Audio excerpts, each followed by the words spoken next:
Hello! Hi అండి. అందరికీ నమస్తే. ఈరోజు నీకు ఒక అమ్మవారి దర్శనం చేపిస్తున్నాను. ఈ ఈ అమ్మవారు వచ్చేసి ఇంతవరకు యూట్యూబ్‌లో ఎక్కడ గాని లేరు.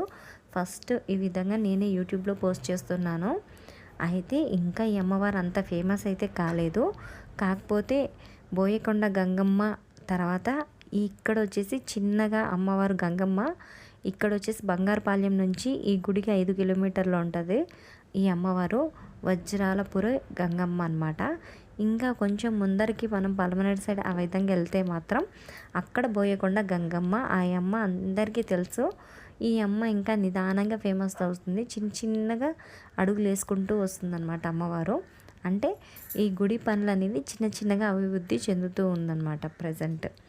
ఇంకా ఈ అమ్మవారి కాడికి వచ్చేసరికి ఏంటంటే ఈ అమ్మవారు చుట్టూ మామిడి తోట, ఈ మామిడి తోట మధ్యలో ఈ అమ్మవారికి ఒక చిన్న గుడి కట్టారు. చాలా అద్భుతంగా ఉంది. ఈ వాతావరణంలో వెళ్తుంటే ఒక అందమైన అనుభూతి కలుగుతుందనమాట. అంత బాగుంది ప్రశాంతంగా. కానీ పొద్దున్నైతే ఇంకా సీతాకోక చిలుకలు, కోకిలలు ఈ అరుపులతో ఇంకా చాలా స్వచ్ఛంగా చాలా బాగుంటే చాలా బాగుంది. స్వచ్ఛమైన గాలి, కొండల మధ్య కూడా అమ్మవారు ఉన్నారు. ఇప్పుడు మీరు చూస్తున్నట్టయితే ఆ గోపురంలో ఉండే అమ్మవారే ఇప్పుడు నేను మీకు చూపించబోయేది. సరే, ముందుగా ఈ చుట్టుపక్కల వాతావరణం అయితే చాలా అంటే చాలా అద్భుతంగా ఉంది. మీకు ఒకసారి చూపిస్తాను చూడండి. అటుపక్క ఇటుపక్క మామిడి తోటలు, ఈ మామూలుగా చేన్లు, పంటలు, పొలాలు అన్నీ వేసుకొని ఉన్నారు. ఇక మధ్యలో ఒక రోడ్డు అంటూ వేస్తున్నారనమాట. చాలా ఈజీగా బండ్లు కానీ వాహనాలు కానీ ఏవైనా లోపలికి వెళ్ళడానికి వీలు మార్గంలో ఉందన్నమాట. ఇక్కడ వచ్చేసి గుడిలోకి ఎంటర్ అయిపోయినాము. ఫస్ట్ కోనేరు చూసారు కదా, శివయ్య మధ్యలో చుట్టుపక్కల నీళ్ళతో ఆ పరమేశ్వరుడు ఎంత ధ్యానంలో ఎంత అద్భుతంగా ఉన్నారో చూడడానికి. ఇంకా మీరు ఈ పక్క గుడిలోకి వెళ్దాం రండి. చెప్పాను కదా చిన్న టెంపుల్ అని. కాకపోతే ఈ గుడి చుట్టుపక్కల అంతా బాగుంటుంది, గుడి కూడా బాగుంటుంది. చిన్నగా డెవలప్ అయ్యే టెంపుల్ అనమాట. ఇక్కడ మీకు చూసినట్టయితే మనకి ఇవంతా సౌకర్యాలు ఇవంతా ఉన్నాయి.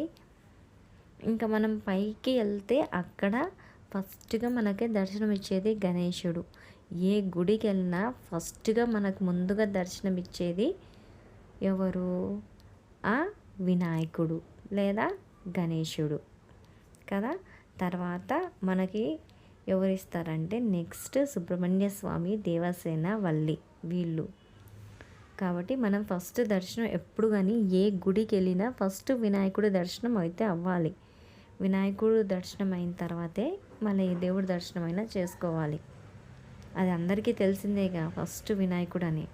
మన హిందూ సంప్రదాయంలోనే ఉంది. ఫస్ట్ ఏ పూజ తలపెట్టినా ఏ పూజ స్టార్ట్ చేసినా ఫస్ట్ ఆ గణనాథుడిని తలుచుకొనే స్టార్ట్ చేస్తే ఆ పూజ నిర్విఘ్నంగా ఏ ఇబ్బందులు ఏ ఆటంకాలు లేకుండా సద్వినియోగంగా ఆ పూజ అనేది మనం చేసుకోగలుగుతామన్నమాట. ఇంకా చూసినట్టయితే దేవసేన వల్లి సమేత సుబ్రహ్మణ్య స్వామి ఇక్కడ దర్శనం ఇస్తున్నారు ముగ్గురు.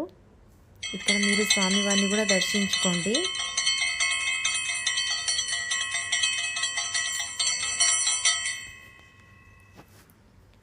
ఇక్కడ గణేశుడు చూసినట్టయితే చూసారు కదా, కాస్త క్లోజ్ చేస్తున్నారు, అలా ఓపెన్ చేసి చూపించాను.